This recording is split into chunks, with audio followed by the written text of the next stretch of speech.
thank you all so much for coming, and a big thank you to Destiny for making it here today and agreeing to this debate.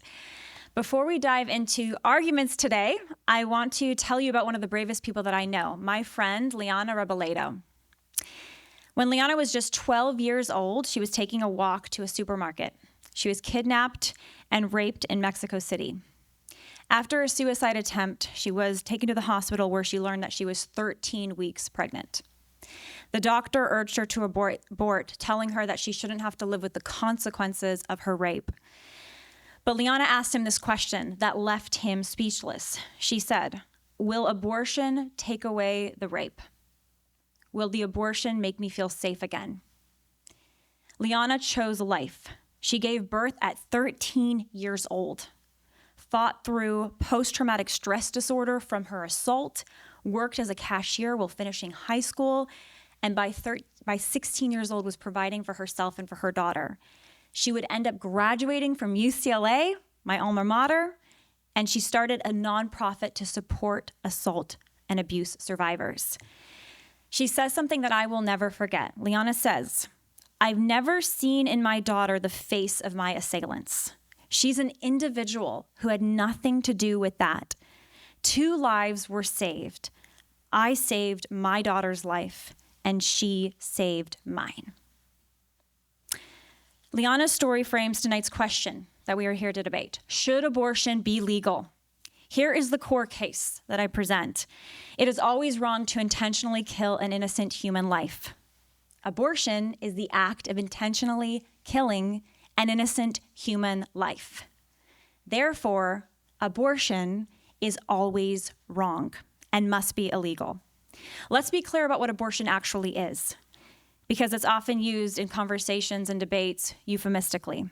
Abortion is the direct and intentional killing of a preborn child. Abortion kills a child via multiple methods. One of them includes a child being ripped apart limb from limb while still alive with forceps or vacuum suction. Or the abortion may involve stabbing the child in the heart or the brain with a large needle, injecting poison that can cause a heart attack. Or it can involve draining the child's blood until the heart stops. In chemical abortion with pills, the child is starved to death of nutrients, starved of nutrients until it is killed. Every day in America, over 2,800 children are being killed by abortion. This is wrong. Just like it should be illegal to kill humans outside the womb, it should be illegal to kill humans inside the womb. Now, here's what might surprise you. Based on previous comments that Destiny has made, including in conversations that he and I have had, Destiny has actually said that he agrees with some of the pro-life argument. He has said before that he agrees that it is wrong to kill innocent human persons. He also he disagrees with when life begins, and we'll talk about that in a minute. He argues that human life begins when a preborn child has the capacity for conscious experience, which he says is between 16 and 20 weeks. This does create some common ground. First, according to these past debates Destiny has done, we both agree that abortion should be illegal after 20 weeks. Second, we agree that if there's a living human being in the womb, bodily autonomy arguments don't work. Bodily autonomy doesn't give me permission to take another person's body and kill an innocent human life. Parents also are obligated to care for their children, and those obligations require using our bodies, both for the unborn child and for a born child. So we agree in this sense that my body, my choice is an argument fails. Third, we've even agreed that in cases of rape or incest, like my friend Liana, if there's a living human being in the womb, that child should not be killed. And finally, we agree that if there's a living human being in the womb, there should be penalties for those that take that child's life deliberately. So the question is, where do we disagree? Where does Destiny and I disagree? And of course, he'll share more here shortly. Our disagreement seems to boil down to one key question: when does human life begin? I agree with the science that human life begins at fertilization. Destiny believes that it begins at the capacity for conscious experience. Here's the problem. Consciousness is fluid, not fixed. The brain constantly grows and develops throughout pregnancy and our entire lives. Brain development continues until ages 25 up to 30. In fact, many of us in this room, our brains are still developing. We go in and out of consciousness daily. And in the evening, you will go out of conscious this evening. In the womb, brain waves are detectable at just 6 weeks from fertilization. At 9 weeks, the child can suck her thumb, swallow, grasp objects, touch her face, sigh, and stretch. Neuron multiplication is especially rapid around 15 weeks. In this process of rapid development, where exactly do we draw the line to determine some should be protected and some shouldn't? It's impossible. Many of us have no memory before the ages of 3 or 4. Maybe very rarely, 2.5, you might have a memory, but it's very rare. 3 or 4 is usually the mark. Does that mean that it is okay to kill children before memory? Of course not. Here's another illustration. Imagine that you're sound asleep, not even dreaming. Someone comes into the room and kills you with some painless gas poison in the air that kills you in your sleep. You have no awareness of this happening. You've just drifted from sleep to death. Is that okay? You're not conscious. Of course not. It's first-degree murder. Life and murder aren't defined by someone's present capacity for consciousness or conscious experience. We would never kill someone in a temporary coma. It would be wrong. We should also never kill a human being who will have a future conscious experience like the unborn. All human beings have a capacity for consciousness according to our nature. It is our human nature to develop consciousness. That is a natural capacity that we have, which is different from the active capacity based on development when we can deploy that consciousness. A preborn child or a newborn child has a rational nature even though they haven't actively developed it yet. Today, abortion advocates say that unborn children are not persons, so they can be aborted at will. But every atrocity historically has begun with that lie. They're not one of us. This group of people is not one of us, and therefore it can be justified to kill them. The medical science here is clear. The developing human, a medical textbook states, quote, human development begins at fertilization. This highly specialized cell marks the beginning of each of us as a unique individual.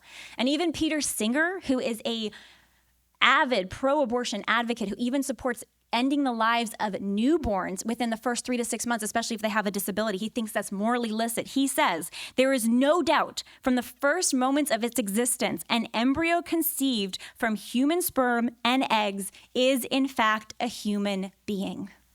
Our founding principle in this country is that all humans are created equal and endowed with that fundamental first right, which is life. The 14th Amendment promises equal protection under the law for all persons. If preborn children are human, and the science confirms that, they deserve protection. After Roe v. Wade was overturned, states protecting life saw abortion rates plummet. Texas saw a 99% decline in legal in-state abortions. The law is a teacher. It restrains evil and it protects the vulnerable. So, should abortion be legal? No, not if we believe in science, equality, and human rights. The right to life, your right to life, my right to life, does not depend on consciousness, convenience, circumstances, your development, or your dependency. It depends on the simple fact that you are human. All human beings should be protected from murder from the moment we are conceived until natural death.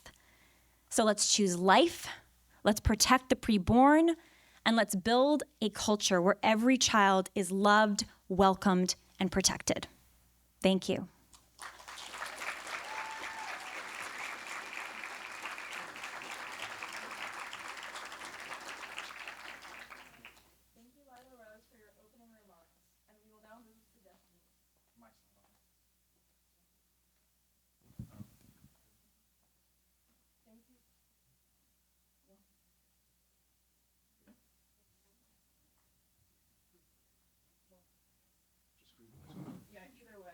All good?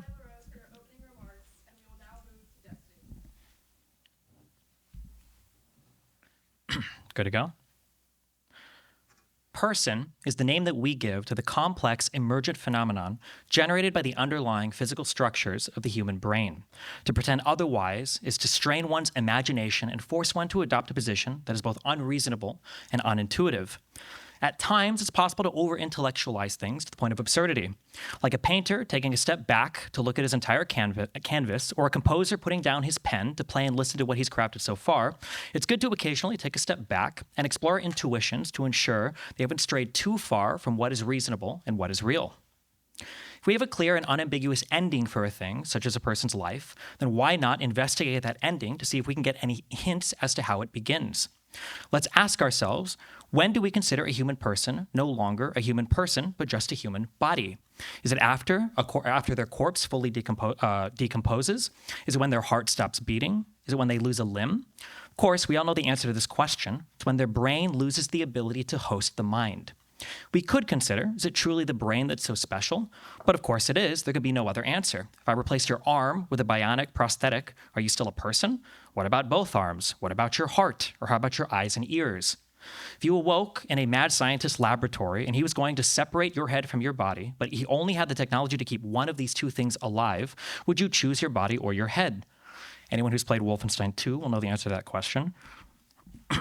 Okay, getting rid of the rest of my video game jokes in here. All right, okay. No, it's all good, it's all good. Really, though, deep down, we all know the answer to that question. Replacing a person's head or brain would not only fundamentally alter who they are, destroying it would change the very nature of what they are and turn them into something that's not quite a human person. Even without mad scientist hypotheticals, we can look to the real world and see what neurodegenerative diseases do to a person and how those people around that person respond. What is more devastating than to lose a person we love to the horrors of mind diseases like dementia? How many times have you heard a complaint from someone that a parent or grandparent truly died long ago and yet their body still remains? It's plainly obvious that a sufficiently developed brain hosts a uniquely human mind, and this is the thing that makes us who we are and grants us the same personhood that we recognize in others. It is the thing we cherish most and is the thing we try to protect when we speak of morality and law. In this debate, Lila is going to bounce between a lot of different words in order to try and force your intuitions to stray from where they would be otherwise.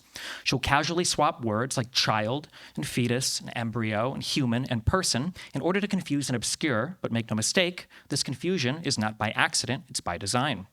She'll try to say that an embryo is not simply an embryo, but a human embryo, as though the answer to the beginning of life was always hidden in a Merriam-Webster dictionary waiting for someone to read it.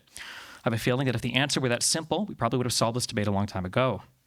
I will remind the audience as well that the potential of a thing is not the thing itself. The human embryo, were it to have some features that were worth moral protection, would be worth protecting in the present all on its own. Instead, constant allusions will be made to the future of the embryo. If anything, I treat this as an immediate concession that the embryo is indeed without moral value, which is why Lila will need so desperately to invoke the future of the thing to salvage any moral value from it at all. Lila will argue that a person begins at the instantaneous moment of conception, as though conception were a single moment in time.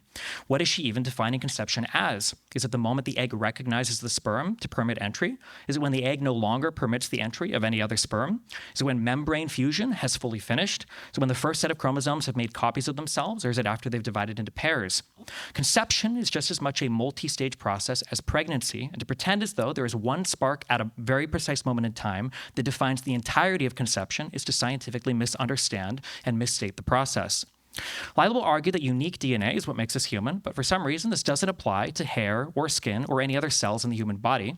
She will say that a zygote with its own DNA can go on to develop to become its own human, but what of identical twins that split from the same zygote to become two? Does Lila consider identical twins two halves of the same soul or mind? Are they each their own person? Did the death of one person give way to two? Lila will make arguments relating to law. But why? It was only a few years ago that abortions were more widely permitted in the United States, and certainly Lila was no fan of those laws back then. I've heard her make references, and she just did earlier, to the 14th Amendment and the guarantee of equal protections, but why does she only consider those protections with regards to the rights of the fetus while completely ignoring the rights of the pregnant woman? And all of this while ignoring the first three words of the 14th Amendment she cites, which are, all persons born. Think about the kind of world that Lila's positions would commit us to. We would need identities, legal documentations, and protections for every single newly conceived zygote. Due to the high rate of natural miscarriage, every single conception would need to be registered at a local government office for tracking. If a zygote is not eventually delivered as a human baby, a criminal investigation should be required to determine the cause of death. Why wouldn't it be, unless we're admitting that a zygote is worth less than a baby outside the womb? The CDC estimates that about 1 million miscarriages a year occur in the United States. Forget Child Protective Services, we'd need a whole fetal protective services just to keep track of the massive loss of life already occurring according to Lila's framework. Also, consider that Lila is demanding that we place a higher burden on a raped child than we would on an adult attempting murder. Even in the case of attempted murder, we would never demand the assailant donate their organs from their own body to the victim in order to sustain the victim's life. Yet, for some reason, we would make the same demand of a young girl who's committed no crime.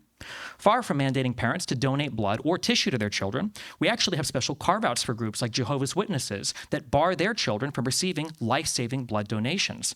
Yet in Lila's world, we would force mothers to commit to donating 9 months of their own body to an entity that hasn't yet even developed the capacity for thought. In Scooby-Doo, how is it that a gang of meddling kids and their talking dog always seem to get the best of the monsters they encounter? It's because once the mask is lifted, the monster is not a monster at all. It's simply a person masquerading as such. Lila's arguments against abortion are very much the same. Her worldview is entirely informed by her religion, and the mask of logic is only applied after the fact to sway those who would otherwise be unconvinced by religious arguments. Think if abortion were, as Lila would have you believe, the crime of infanticide, of murdering an innocent baby child, one would imagine she would be compelling us to do everything within our power to limit the amount of abortions that happen. And yet Lila is a relentless advocate for the very same behaviors that tend to produce the most amount of unwanted pregnancy. Lila believes in abstinence-only education, claims that contraception is immoral, and thinks that even forms of sex outside of penis and vagina intercourse are immoral as well. Lila believes that every single time two people come together, it should be only with procreation in mind, as sex was only designed by God for a husband and a wife to conceive. There is no way to collectively rationalize all of these positions unless one accepts that her positions on these matters are simply entirely informed by her religion. Every position related to sex, contraception, children, and yes, abortion are ultimately grounded in her religious beliefs. Her secular argument for a pro-life position is nothing more than Thank you for your opening remarks, Destiny. That's the time. We will now move on to the rebuttal period, which involves 5-minute speeches from each speaker. Lila, you may begin. Is there a time card, by the way? Is that over here? Okay, I want to make sure I respect the time. Thank you so much. Thank you for your comments and remarks, Destiny. So first of all, Destiny's entire case, I want to respond to some of the things he said and debunk them. But first of all, his entire case rests on this idea that it's okay to exclude an entire group of human beings from legal protection, that meaning it should be a free-for-all to end their lives, and we should permit the ending of their lives based on what standard? And he sort of referenced a standard of consciousness because he made some comment about how at the end of life we should be able to identify what is different, what makes a person's life end, and therefore at the beginning of the life we should look to that same standard for the beginning of the life, which never backing up that statement. I want to present as an example the case of Jax. Jax is a young boy who died at age 5. He was born with severe anencephaly, so he was not able to have most of the conscious experience that any other person in this room may enjoy. And Jax was missing pretty much all of his brain. He had his brain stem still intact. By Destiny's argument, Jax would be less of a person, less status of a person because he is missing most of his brain. Your brain does not make you a human. Your body parts do not make you a human. It is your composite that makes you a human. And Jax, just like every other human life, should be protected. We don't protect people based on their development. We don't protect people based on their powers. We don't protect people even based on whether or not they are conscious in any given moment or have developed consciousness. We should protect people based on the fact that they're a member of the human species. Your membership in the human species should give you protection under our legal code. Any other argument leads to great injustice and has historically and continues to lead to that injustice today. Now, Destiny made a number of remarks here arguing against my position, saying, first of all, that our position of making children in the womb legally protected would somehow mean that we would need to create legal identities for every unborn child. It's not workable, therefore, he was arguing, which is completely false, because you don't need to create legal documentation for unborn children. We've had abortion banned before, and we didn't need to do that, and we can have abortion banned now, as we have in many states, and we don't need to do that. So that was an argument that I believe is false. He also said that because miscarriage rates are so high, therefore, that would mean that we cannot investigate every single death, and therefore, we should just allow abortions to happen, I suppose is the argument there. Again, false. We have a 100% death rate as human beings. We will all die at one point and another in our life, we will have our life ended, and usually that will be when we are elderly. You don't investigate every person's death who is an elderly because we know that we have a natural lifespan. Similarly, because miscarriage is a tragedy, I've had one myself, that would mean that you don't have to investigate every single death of a child that's very young and assign a police force to be investigating every miscarriage, as Destiny seemed to imply. Also, Destiny said that mothers are somehow forced to donate 9 months of their life, and this is somehow wrong. In past debates, Destiny has made the argument that it actually is licit for parents, and parents should have obligations, and that if they're past this arbitrary line of 20 weeks, then therefore they have the obligation then to care for that child, even if there's a difficult pregnancy or if there was rape or something like this. I'm curious if that is still Destiny's case or if he has changed his mind. But the bottom line is that there is something called parenthood that we've all enjoyed, or some sort of legal guardianship that we've all enjoyed. All of us were ushered in through safely, shepherded safely through pregnancy until birth, and we were all dependent at one point in our life. This is the natural state of the human person to begin their life dependent, and often we will end our lives dependent. It is essential for a just and functioning society to protect those that are dependent members of our human family. And that is why parents not just have rights, but they have responsibilities to care for their children, and that right begins, and that responsibility begins in the womb. Destiny also says that my position is completely based on religion. You heard my opening remarks. That is not correct. I can absolutely make a pro-life argument from religion, multiple different world religions actually, but my position was argued from a foundational principle that our country was founded on, which is that we have a right to life and we should be given equal protection under the law based on the 14th Amendment. And finally, Destiny made a comment about contraception, saying that Lila only wants to allow for sex that is only used for procreation and nothing else, which is a misrepresentation of my position. The reality is 9 out of every 10 people who have abortions are unmarried. Abortions is largely an unmarried people issue in our country because of premarital sex and the sexual revolution. People don't take responsibility anymore for the consequences of sex, which can naturally result in pregnancy. We have seen it now as our right to have sexual pleasure without commitment or responsibility or the lives that may come into existence. And the reality is, every single human life that comes into existence has a right to live, and that is why one of the many reasons why there should be sexual ethics. I think within a marriage, of course, sex is for two things. It's for procreation, and it also is for unity and pleasure between the spouses. Apologies so it was for a the misrepresentation interruption, of but the we've reached position. the end of your allotted time. Thank you. Thank you so much. Thank you, Lila Rose, and now we move on to 5 minutes from Destiny for his rebuttal.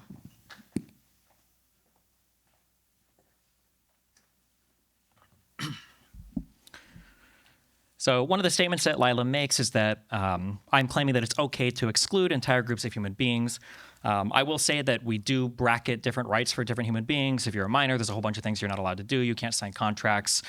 You can't engage in a lot of different types of things. Like, we already have an understanding that people of a certain age are bracketed different rights, but I'll be generous and we'll say, obviously, we're talking about whether or not you can kill a person or what you can do with this person's body.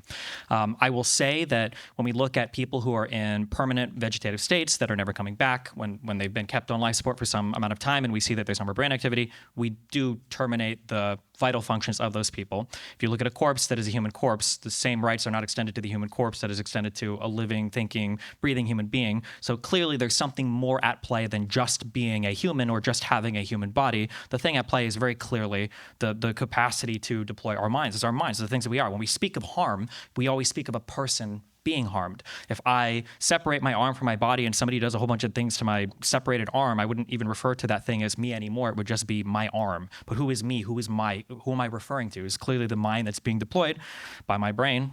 I think it's very obvious to say as such. When we look at things like this common argument that gets brought up is that, like, well, what about if a person is sleeping? What about if a person is, they get knocked out on playing kickball too much or something? And the idea that these people have somehow temporarily lost their humanity, in my view, there's a person to speak of there when we talk about who might be unconscious. I can't speak of a person when I talk about a fetus as being unconscious. It's not conscious. It doesn't even have the capacity to become conscious. If a friend were to take me to a McDonald's and we were to go outside and it was just a bunch of construction materials and he said, oh, sorry, it's McDonald's, but it's not going to be here for 9 months, I would say, this is not a McDonald's, bro. It's not even here yet. If a friend were to take me to a McDonald's just closed 30 minutes ago and he said, hey, this is McDonald's, I promise, but it closed 30 minutes ago, I can see that it's there. It's just not currently performing the function that I would hope from a McDonald's because it's currently closed. The same way that a sleeping person is not the same as a person who isn't even born or created yet. It's just a sleeping person who can redeploy that conscious experience at any point in time and who has a meaningful experience that we can speak about that would have asserted some preference while it was existing as a thinking mind, which a fetus has never done. We have weird arguments about like we don't investigate every single time a person dies. You kind of do. If an old person dies in a hospital or the causes are known and observed, then obviously, you fill out the death certificate and you're done with it. But there are investigations into old persons' homes all the time when old people are dying for reasons that people don't think they should be. Generally, child death is something that we're not normally expecting to happen. And I don't think that we would be okay with a 1 or 2 year old suddenly dying in a home without some kind of investigation, maybe not criminal, but at least some kind of preliminary investigation to make sure that nothing bad happened. Sometimes this argument about abortion and rape comes up when it has to do with underage people or really any person. And I hear this weird argument floated that the reason why you shouldn't have an abortion if you've been raped is because an abortion won't heal the first rape.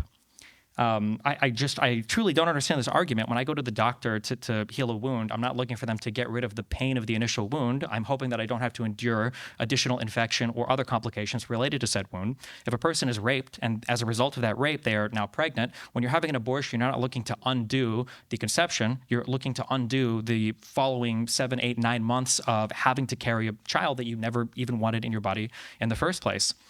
I notice there's a lot of moral loading when it comes to abortion. We can talk about the forceps and the vacuums and everything else, but every time I hear this, it just feels like we're trying to move away from the actuality of what it is we're talking about, which is whether or not there's a person that exists whatsoever inside of the however many cells the zygote has divided into before it actually has developed the underlying brain parts needed to even deploy the minds that we consider worth defending as people. I thought the stat of the 99% decline in legal abortions in Texas was a good one, considering if you make something illegal, of course, there's going to be a massive decline in all legal abortions, given that they're not legal any longer. And I'm also quite familiar with the case of Jax. I believe Jackson, I think Huell or Buell or whatever was the last name. Unfortunately, sometimes there are things that go horrifically wrong when things are gestating in the womb. In the case of Jax, I believe it was like microhydroencephaly or whatever, but basically there were huge portions of the brain that just didn't develop. And the parents kept this child alive for 4 or 5 years, and it's tragic, but if you look at the child, if you watch the child during any of the speeches or any of the interactions, the child is clearly not conscious, not aware of the environment, not aware of anything that's going on around it. He responds to no stimulus. He is not capable of interacting with the parents in any meaningful way. And you can see this in any video that you watch of the child. And I think it's a bit sad sometimes that parents are kind of kept on this delusional string, hoping that something's going to change because they've been told something by somebody, when in reality, those brain parts will never grow and that child will never have an experience that is anything like ours.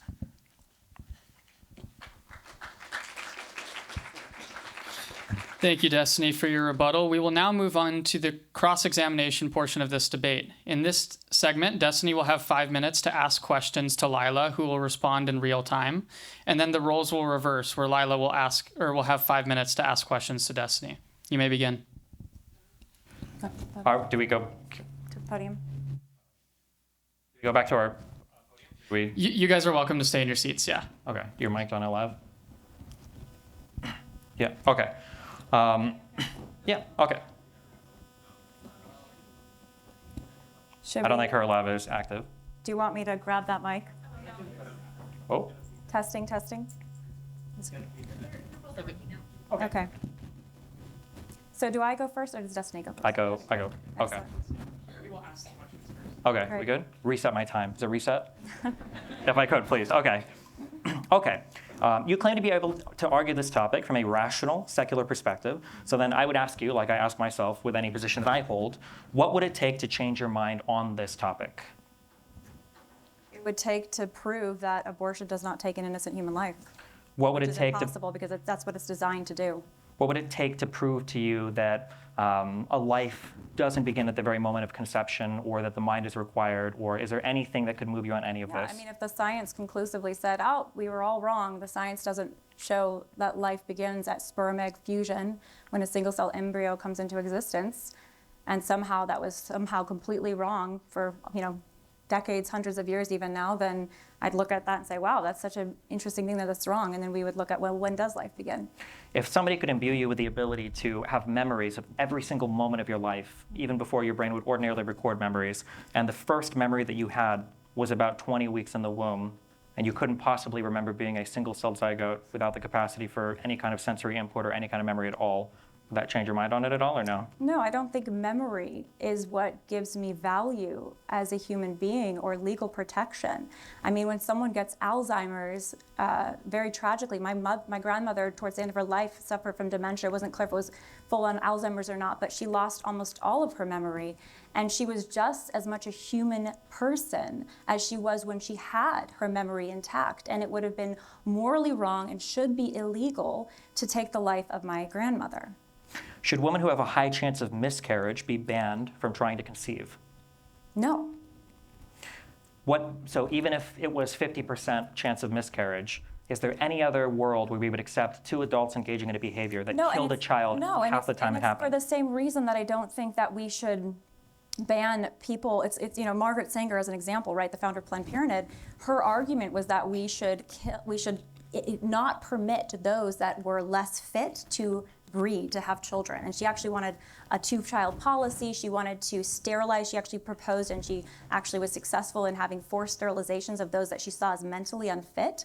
Just because someone may die, they're sick, because someone might have perceived lower IQ than someone else, that doesn't mean that they shouldn't live and have a right to be protected the same way that anybody else does. Sure. So I guess what I'm asking, I'm not necessarily asking from the perspective of the child, although kind of, in the child being unfit. I'm just saying that if there's some reason why 50% of the time the mother were to miscarriage, and that could be known ahead of time, are they not killing half the time, every time they attempt to conceive some new life? Do you see the moral? There's a very profound moral distinction between a natural death, a death that is caused naturally, it's not intended and directly caused by another human person, and then a death that is directly caused and intended by another human person. One is a murder and one is a tragedy.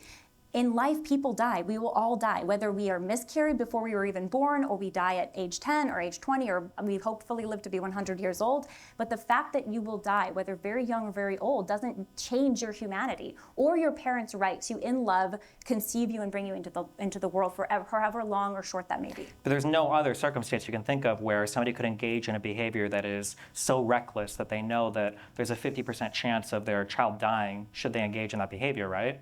Well, you could say that you could use that line of argumentation, Destiny, to say that people that have severe genetic health issues, or they're a carrier for a severe disability that's life-limiting or threatening, right? They shouldn't be allowed to have children because, and this was the argument of Margaret Sanger, right? You know, a eugenicist, that if you are a carrier for some genetic abnormality that could lead to the death of a future child, you know, short-lived life, or they have a severe disability, somehow they should not be able to conceive and procreate. And I would say, no, every life has value and should have legal protection regardless of how long they live, how developed they are or not developed, or how dependent they are or not dependent. Do you think that for people that have miscarriages, do you think that there should be some kind of an investigation to make sure that that miscarriage wasn't induced? No, I don't. So then what would prevent any other person from trying to induce a miscarriage, maybe excessive drinking or whatever else, physical trauma? Unfortunately, the law is a teacher. The law absolutely has an impact on lessening crime, but it doesn't eliminate crime altogether. I mean, no, but we would still pass laws to try to curb crime, right? Of course, yeah. So would you ever think of, like, we enforce within reason. For example, in this country, we do not have cameras in every home. It's not like the government is surveilling every home to determine whether or not child abuse or neglect or other illegal acts are taking place. And there's a reason for that. It's not because we don't care about children and we don't want them to be abused or neglected, but it's because that would be an encroachment on the rights of the family to their privacy. So that is true, but we would absolutely investigate the death of a 1-year-old in a household. We wouldn't just leave that to say, oh, it must have been. Yes, because it's unusual for a 1-year-old to die. Unfortunately, because I apologize for the it interruption. is not unusual for a child to die in the first trimester. That is the end of the first 5 minutes. Now Lila will begin and have 5 minutes to question Destiny. Yes, so we both talked about baby Jax. Do you think that because, and you said he doesn't have consciousness, you haven't went as far to indicate that in your speech. Do you think that because baby Jax is missing most of his brain and doesn't have consciousness, in your view, he should not have a right to live? A right now, if the parents want to have that child and have that experience, does he have a right? If the parents wanted to execute him, do they have the right to do that? Yeah, I think they could have terminated that pregnancy at any point in time, yes. But as a 1-year-old or a 2-year-old? Does baby Jax have the right to live, or can he be executed? I think you can make the argument that if already committed to having it, they can't change their mind at that point. Why? But Why? He doesn't have consciousness. That's your because I whole think definition in terms for of, human value. are you asking me the moral answer or the legal answer? The legal answer. The legal answer is if I don't think you can create a world where you're giving birth to some children and then changing your mind a year or two later. But Destiny, your legal position hinges on consciousness as the standard for human value under the law. Baby Jax, according to your own statement, does not have human consciousness. Why would it be wrong to take his life at 2 or 3 years old? So my legal position maximizes the right of a woman to do what she will with her body, because the most important part of my legal position is I'm trying to counterbalance the potential mishap of killing a human that might be a mind or a person before 20 weeks, whenever I decide, whatever the science says on that. And I'm trying to balance that against the mother's right to have an autonomy to her body, the right to her body to not be invaded. As you mentioned yourself, it is a big responsibility to take care of a child with disabilities at 2 or 3. Sure, but completely different than having to give your body to it, and Well, that balance is not true. gone once the child is born. Let's say baby Jax at, let's say 6 months old. Baby Jax at 6 months old was completely 100% dependent on the bodies of his parents. He was not. Including the breasts of his mother if he was breastfeeding. No, so, he was not. Yes, he was. He wasn't living inside the body of any of them. Did baby Jax feed himself? No, but he can be fed. He doesn't have to. He can have access to. Who feeds baby Jax? Is it a robot? It could be the dad. It could be the mom. It could And be a are they sibling. using their body to feed baby Jax? I mean, in that case, we're using our body for everything. Yes. But that's become so reductively absurd that it doesn't really make sense It's not anymore. reductively absurd. This is why parents can go to jail for parental neglect if they don't use their bodies to care for their children. No, this is why when you put a person in jail, you can imprison a person, you can deprive them of all sorts of rights, but you can't take parts of their body in order to make another person whole. There's I no don't part. think it follows that means just abortion's just. There is no other part you can conceive of past conception where we're Let's ask taking about people's consciousness. bodies and using them for Let's things. ask you to define consciousness. You still haven't done this.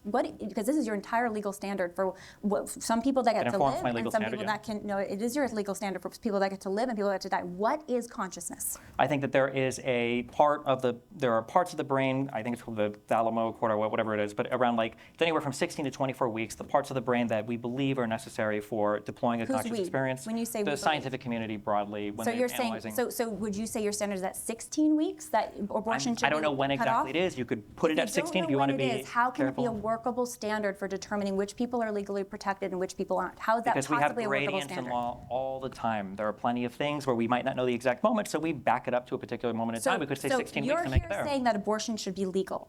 Are you Yes. saying all abortion should be legal, or what abortions should be legal and which should be illegal? In your I would argue that because of how doctors have to approach medically required abortions for the life of the mother, even in later trimesters, that all abortion should be legal, because if you start to make it illegal, then what happens is in the this is second a and new third trimester. position, is it not? That you think abortion should all That's be the legal argument. Morally, I would say that an Okay. elective abortion at Is this a new position? I'm just curious that all abortions should be legal in It's your the view. position I have right now on stage. Interesting. Okay, Hmm? that's good to know.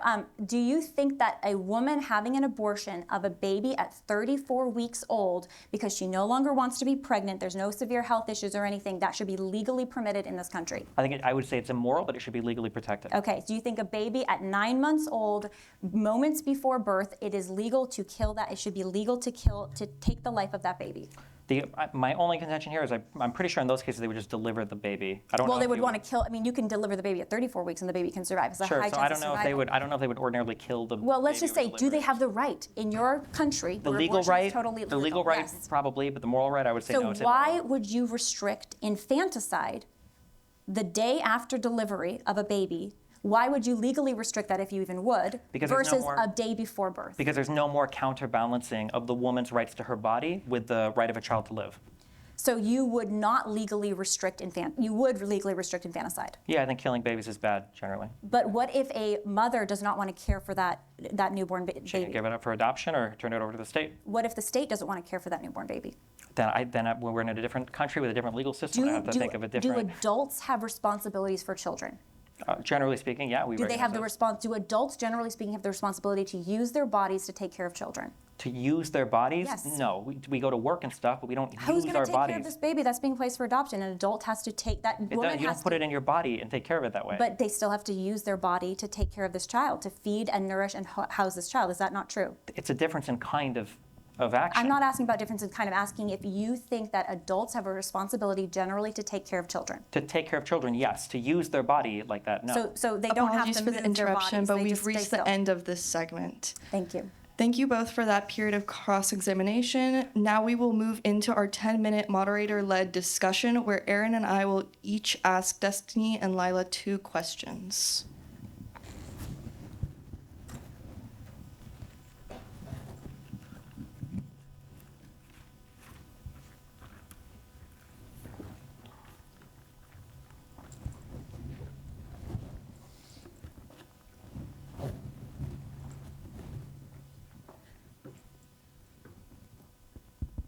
All right, the first question for discussion is for Lila.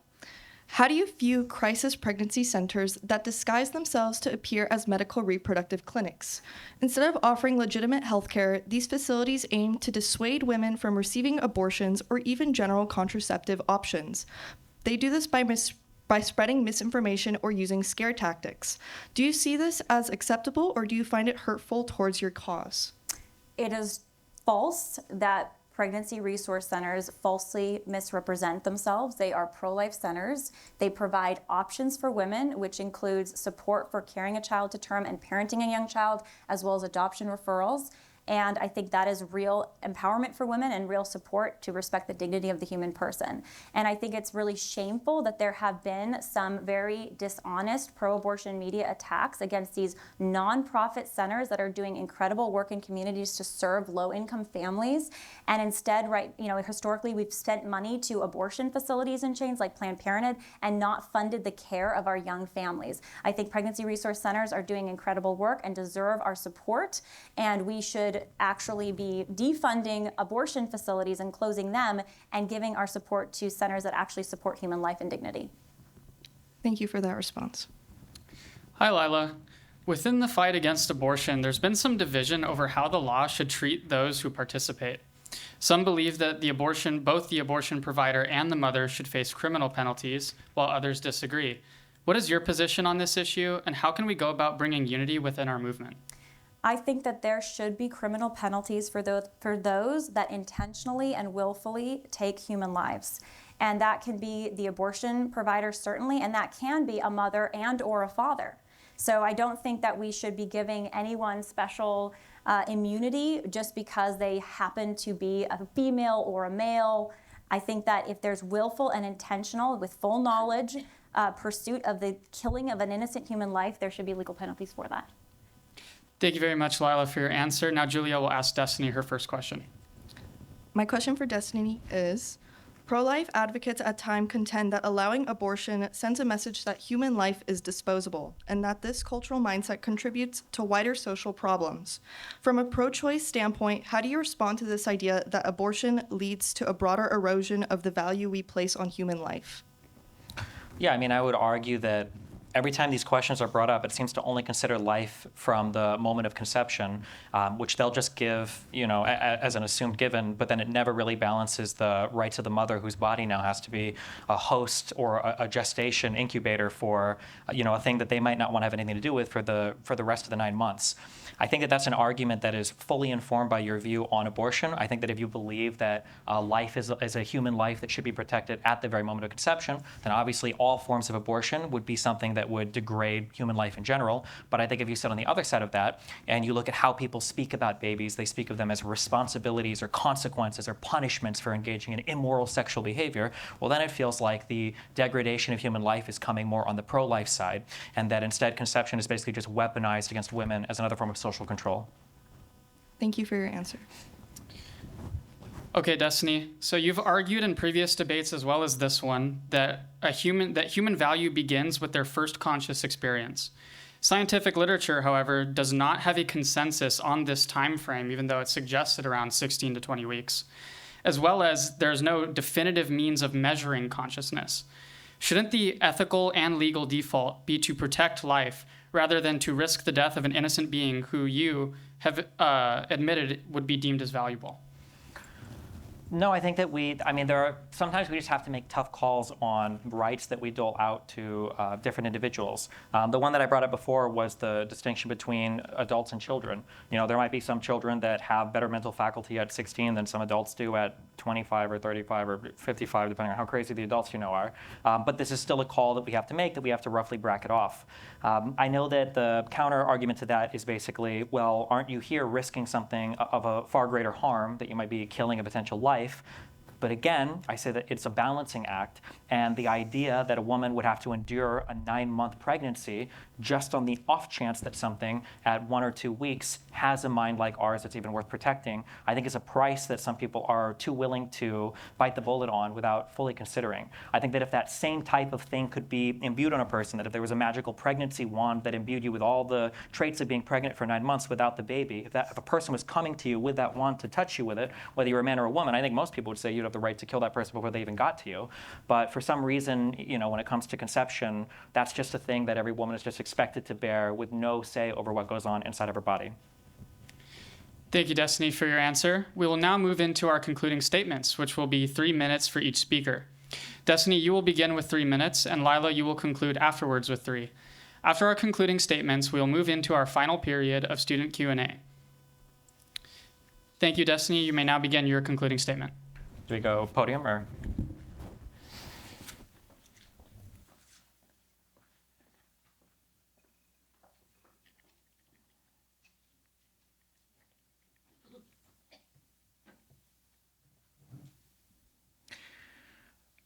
I don't find the answers very compelling that for some reason we would give a special pass on certain types of infanticide, but not other types of infanticide. I think that is very telling. It feels very intuitive, I would say, for Lila's position that there is something that is fundamentally different about a conceived embryo, a conceived zygote, a conceived prior to 8 weeks, just a bundle of cell thing. There seems to be something different about that in kind to what would be a born baby. I don't think there's any world where anybody would willingly make the concession that a 6-month-old child could just die, that you could present this body to a hospital and that we should all just go on with our lives and expect that nothing would be investigated or nothing would come from that. We do know that there are a whole bunch of behaviors that a pregnant mother could engage in that could induce an abortion, and especially with abortion being illegal in Lila's world, we would expect a lot of people to engage in said behavior. So I do believe that her world would mandate some sort of investigations or criminal involvement for basically everybody that gets pregnant. To take it one step further, I also think that in her world, I think that we would approach the concept of conception completely differently. If we truly believed that every single miscarriage was the moral equivalence of a child dying, even if it is through natural processes, this would literally be the biggest scourge of our time. There's a million innocent, undefended, just totally pure babies that are dying every single year. I believe, according to the CDC, some 1 million a year. We would be doing everything we could to minimize the amount of death. And the idea that we would let people engage in sexual activity willy-nilly, that they could be getting pregnant and then killing babies by having a miscarriage and not doing the due diligence that they would need to make sure that they have a healthy pregnancy, I don't understand how that comports with Lila's view. I think that every woman engaged in any kind of sexual activity would basically be mandated to not drink or engage in any behavior that we would deem as high risk to any fetus, because who's to say you could be pregnant before you realize it, and you could be engaging in what would be the equivalent of manslaughter in any other circumstance. We live in a democratic society where we have to tolerate some differences in beliefs. There are many perspectives that exist in this country that disagree with one another, but at the end of the day, we all have to live under the very same set of laws. In my worldview, the abortion question is a simple, one-sided question. In Lila's worldview, it is a balancing act. On one side of the equation, the harm is inarguable. Pregnancy represents a severe injury against a woman's autonomy, as well as her physical and mental health. It requires lifestyle changes, introduces sometimes fatal medical complications, and forces a physical burden to be endured for months while a woman's body is used to gestate a growing fetus. Even if one doesn't fully agree with my position, one must acknowledge that there is a legitimate, substantial disagreement over when a fetus becomes a person who has rights that are morally defensible. When clear and obvious harms exist on one side, opposite of the hypothetical and religious harms on the other, the only collective moral decision we can make is to preserve in law a woman's right to choose. Thank you, Destiny, for your concluding statement. Now we'll move on to 3 minutes from Lila. You may begin. Thank you. Destiny's argument seems to boil down to that because pregnancy can pose a burden to women, therefore abortion should be legal at will, at the will of the mother, which is a different position that he's taken in the past, and I respect his, obviously, freedom to change his position. But the reality is, abortion is a direct killing of an innocent life. Abortion is not just a magical, the baby disappears switch that you flip. Abortion is an active killing of an innocent life. So if you want to talk about the mother's right, absolute right to end the life of her child versus the child's right to life, I think any just society has to weigh the child's right to life as paramount. And that's because our country is founded on that. We are founded on equal protection under the law. We are founded on life being the first human right.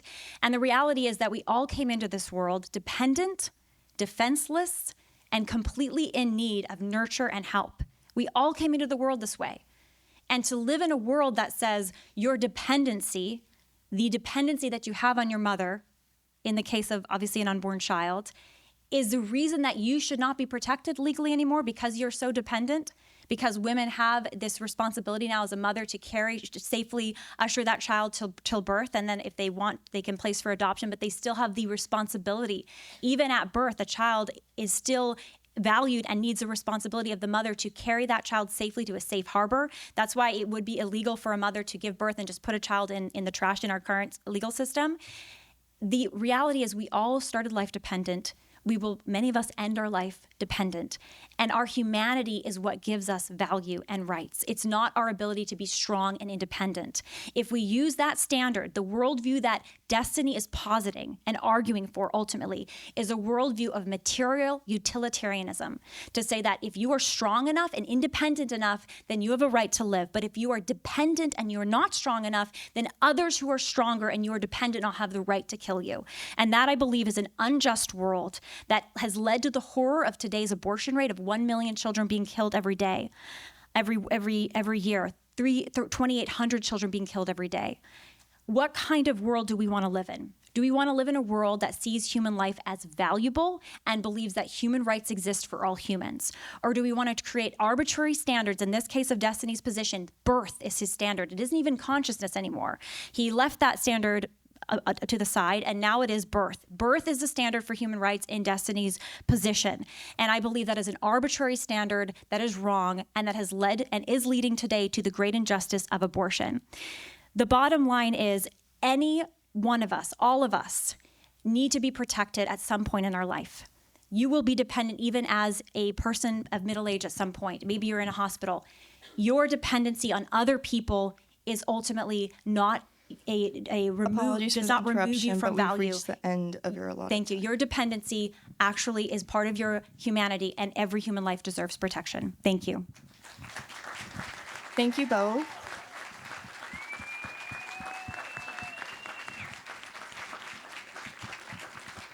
Thank you both. We will now be moving on to the Q&A section of this evening. We ask that if you have a question, you stay in your seat and raise your hand. One of our volunteers will go to you and ask you to go to the end of the aisle. In the interest of time, there will be no follow-up questions. Just keep your statement as a question. And after our speakers respond, you go back to your seat. Thank you.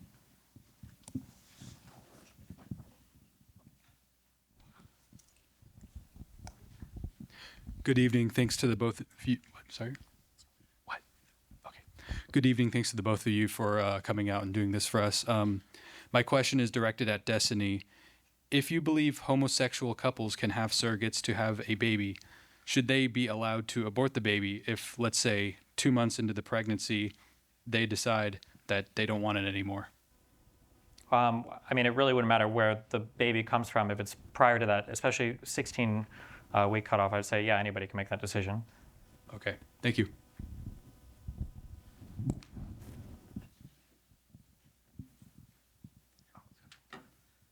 Is it Lila or Lila? Okay, this question's for Lila. What trait distinguishes unborn human, embryo, zygote, baby, child, potential fetuses from an innocent animal that makes it right to kill them? They're members of the human species.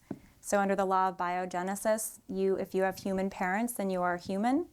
So if you are an embryo that has a human mother and a human father, then you're a member of the human species and deserve legal protection.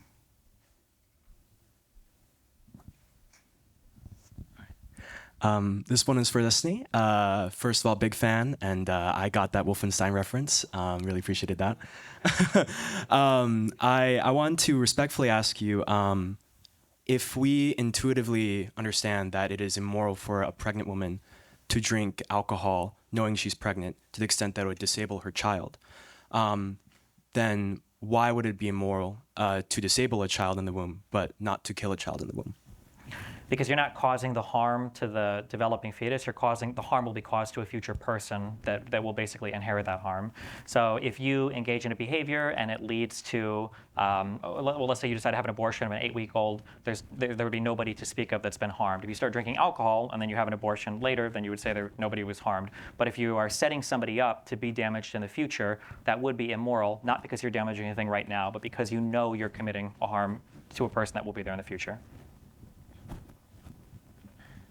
My question is for Destiny, and I'm curious if you believe that fathers have any right to the child that would supersede a mother's choice to an abortion.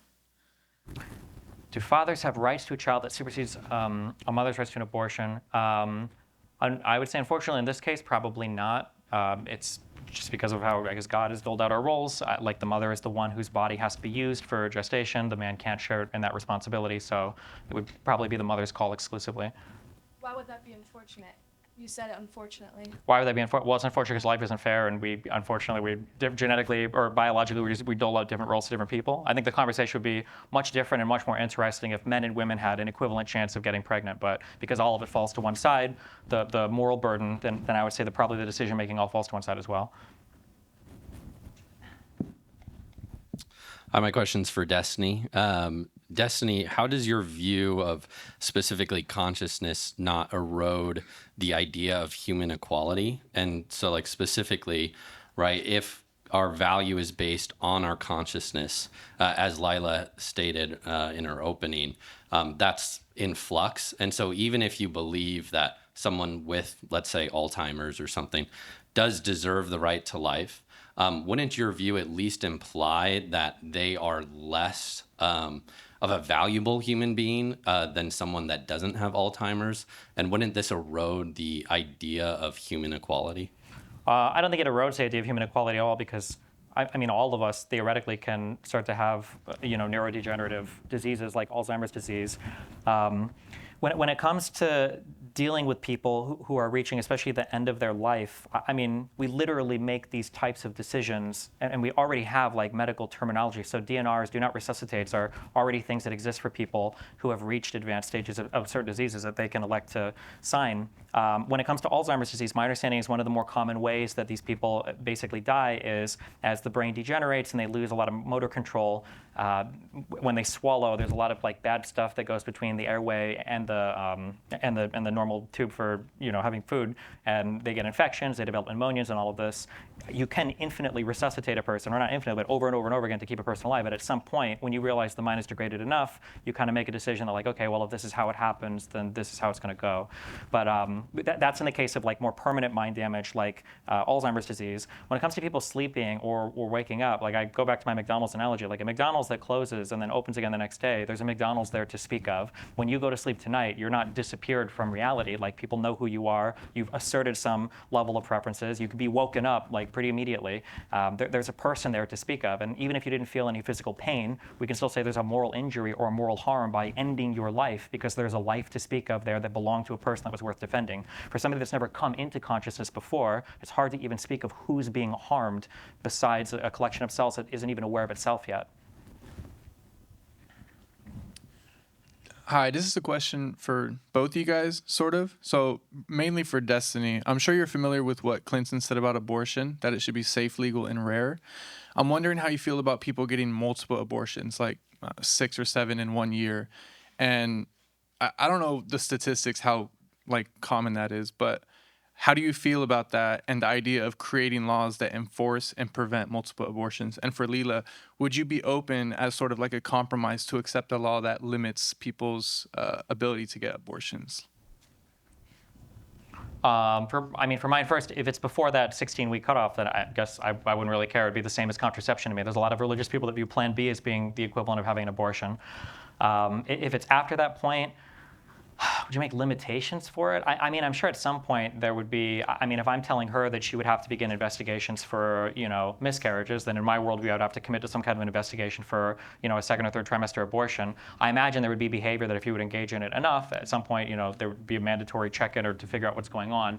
And then, I mean, would you ban that person from having more abortions? I mean, I don't know how that would work. You're getting into weird topics of like forced sterilization. Like, what if they kept giving birth to children that they kept abusing or kept having to give to the state? I don't know exactly what the answer would be there, but prior to 16 weeks, it's all whatever to me. After 16 weeks, I think you're looking at a human being, a human mind that's being destroyed, and I think it's worth taking a more critical look at that than what I would prior to 16 weeks. So abortion is already illegal in over a dozen states, and they're not miscarriage policing every miscarriage. Do I support abortion restrictions? Of course. I support completely abolishing abortion, though. That is the goal of the pro-life movement, is legal equal protection under the law to be enshrined for every human life, beginning inside and outside of the womb. If I'm in a red state, if I'm in a blue state like California that permits abortion effectively up until 9 months, and Gavin Newsom came to me and said, "Do you want me to ban some abortions?" I would say, "Of course." I mean, I want you to ban all abortions, but I would be happy to see some banned as a first step. But I think it is possible. We have already done this successfully in this country. In multiple states, we've been able to abolish abortion. And because Roe v. Wade was overruled as an unjust ruling, we now have the freedom to protect more lives, at least on the state level. So I think that we should be totally abolishing abortion. Hey, Destiny, big fan. During your debate with Lila on the Whatever podcast a few years ago, you used a lot of John Locke's arguments based on personhood and the capacity to have a conscious experience and subjective. When we look at the people who do forget parts of their memories in life, such as a person that suffers from amnesia, who doesn't remember anything, let's just say they are a brand new person with consciousness but has no recollection on who they were or the people around them and have lost all sense of their personhood. According to your framework, Stephen, this person would not be considered the same person pre-amnesia because this person no longer has the recollection of their past subjective conscious experiences, because personhood relies on consciousness, consciousness relies on memory and subjective experiences. So this is where Lila's question about during that debate was left unanswered. Does that then give a collective society the right to kill a person who has amnesia, since they are no longer the same person? So I think the ontology of like person, or what that encompasses, if you think about it, I think it does include some type of memory. That seems to be a pretty important constituent element of who we are. A thought experiment I had on this was, imagine you are able to consent to you getting punched in the face tomorrow for $100, but imagine that once you consent to it, I'm going to wipe your memory of you consenting to it. And you know this beforehand, so you get to make this full decision knowing exactly what will happen. If you make that agreement and then I wipe your memory, and then tomorrow some guy walks up to you, punches you in the face, gives you $100, I don't think you're going to feel like you consented to that punch. Something is going to feel off or wrong. Even if you were shown a video of you consenting to the thing, it would almost feel like a doppelganger, because with the alteration of the memory, something is just not there. So when a question is asked about like if a person doesn't have memory, if a person doesn't have this or that, this is like one of the fundamental traits of what I think it means to be a person. Now, realistically, there are some people that have these kind of like amnesia, there's a word I'm looking for now, but people that have amnesia or suffer from it. That 7-second man on YouTube is like the most famous version of this. The easy escape, I would say, is just because you're no longer the same person you were before doesn't mean you're not a person now, right? So I could just say that, like, you might be becoming a new person every time, but it doesn't mean that you could be killed just because you're not the same person you were because your memory is altered so much.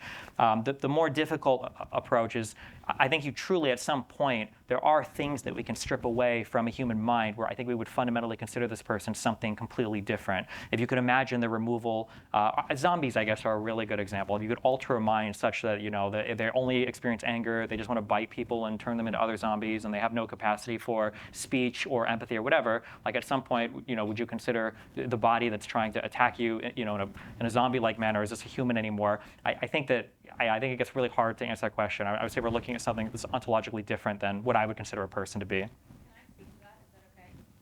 The question as well.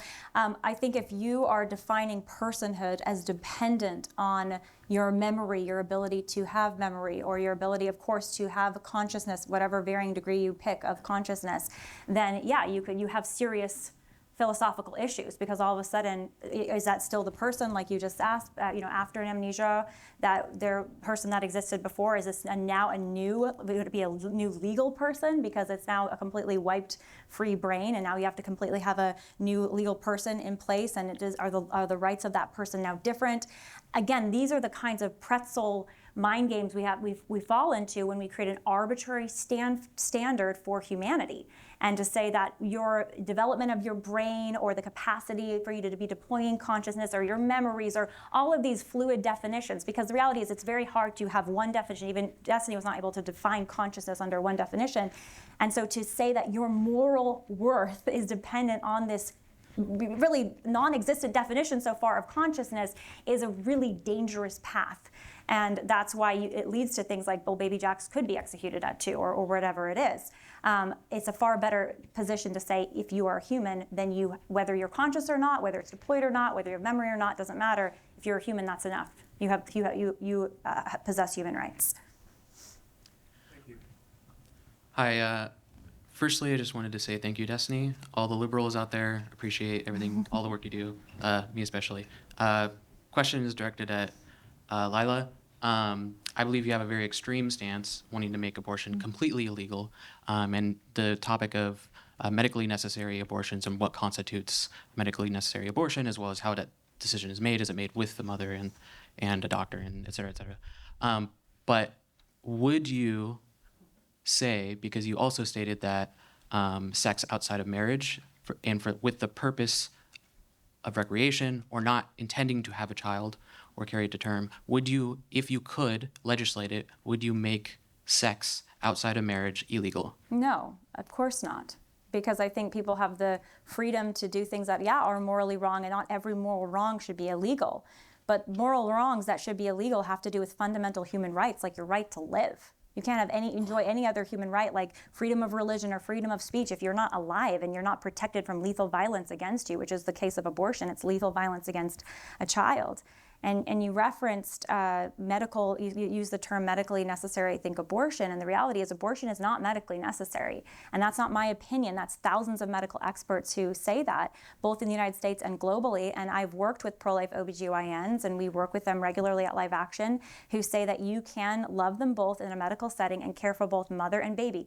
In very rare emergency situations, you may need to do an early delivery, but the goal is not to destroy the baby and kill the baby. The goal is ultimately to save both lives. And that's how I think our healthcare system should run. I think what's extreme is the fact that we're permitting the murdering of children, direct and intentional dismemberment and starving to death of unborn human beings.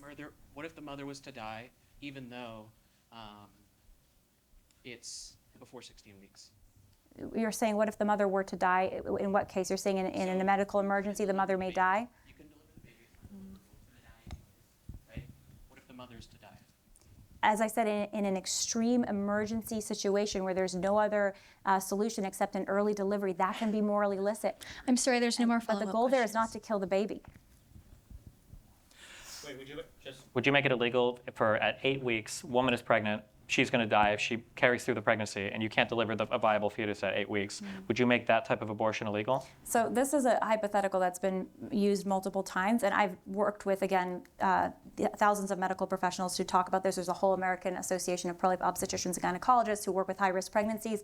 Usually those, really the only ones that are documented that we have looked at and addressed that there's no other way except an early delivery, is later in pregnancy. So this idea of an 8-week-old with a baby itself, the fact that the baby is somehow causing this emergency situation, find me one case where that has happened. Isn't there the case when a woman gets pregnant for a second time, there can be like an autoimmune reaction, or there's an immune reaction that causes a whole? Well, you can treat that, Destiny, and that's the whole thing. So you would mandate then, so you would make all of those illegal, regardless of the sex of the mother. You should not just go knee-jerk reaction, kill the baby. You treat the condition that the mother is facing to save her life and to protect her life and to safeguard the life of the child.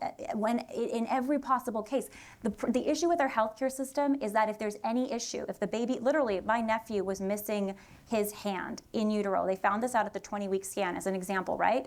They recommended abortion, knee-jerk reaction because the baby was less than perfect. If there's any health issue the mother has, hypertension, high blood pressure, maybe you should have an abortion. Abortion is recommended as this panacea solution to really any situation, when the reality is you can, and they do, and there's countries that are totally pro-life and ban abortion. They have very good maternal care and low maternal mortality rates. Before Ireland made abortion legal, they had one of the best maternal healthcare systems in the world and the lowest maternal mortality rates, lower than the United States, which had abortion legal at the time.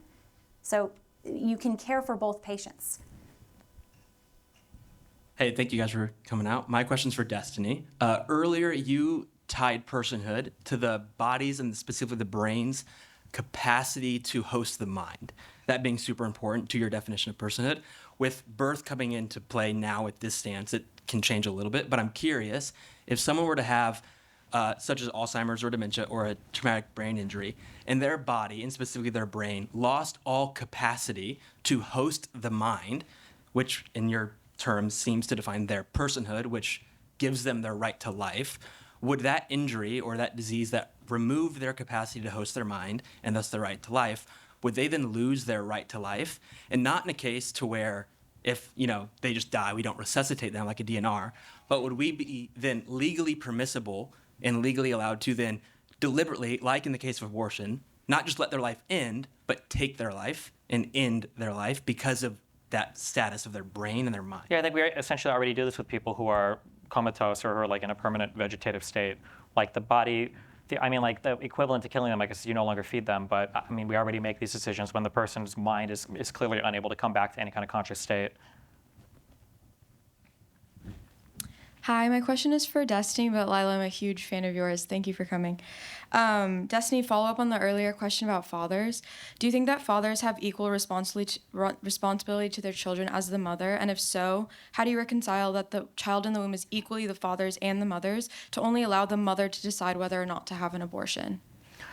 So do I think they should have an equal responsibility? As much as is possible, but the child can only be carried by the mother. There's no other way for, at least as far as I'm aware, is for the father to carry the child to term. So as long as the child is using the mother's body, then it's the mother's body that has the autonomy threatened the most. It's the one that has to endure most of the gestation and delivery process. It's not the man at all. So as long as she's the one that kind of has to suffer that burden, she should be the one that gets to make the call on whether or not she carries it to term.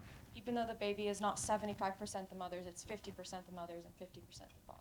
The baby might be 50% the mother and 50% the father, but it's 100% in the mother's body.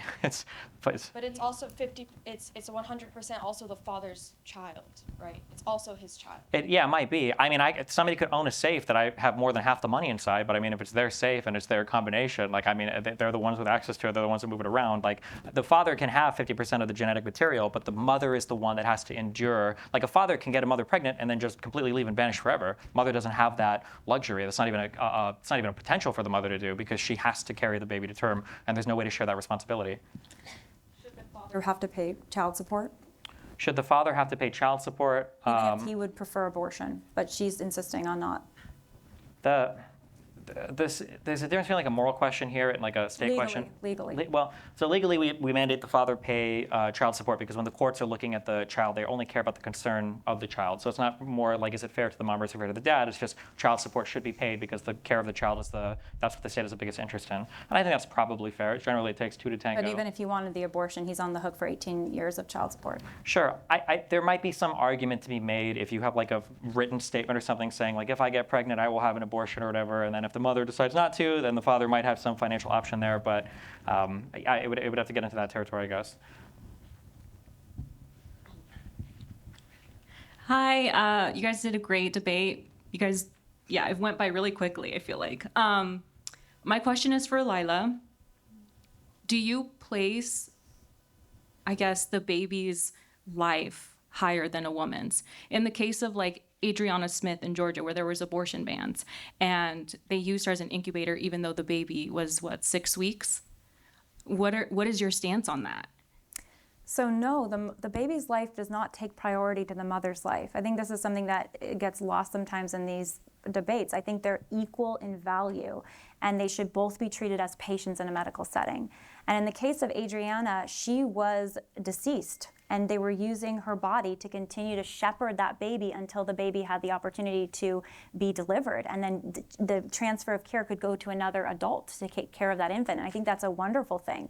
I mean, Chance is now 8, I think, weeks old, and he's thriving. He's born, he's healthy. I'm so glad he's here.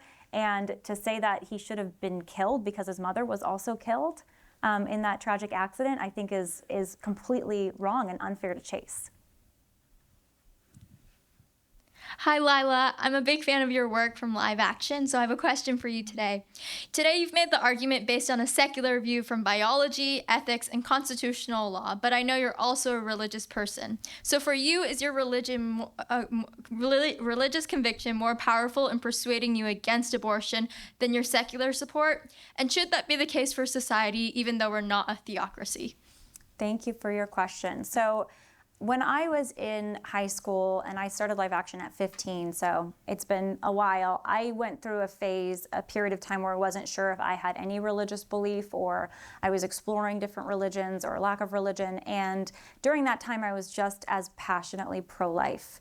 And so, and I met wonderful pro-life, very secularists or atheists or agnostics, however you want to call them.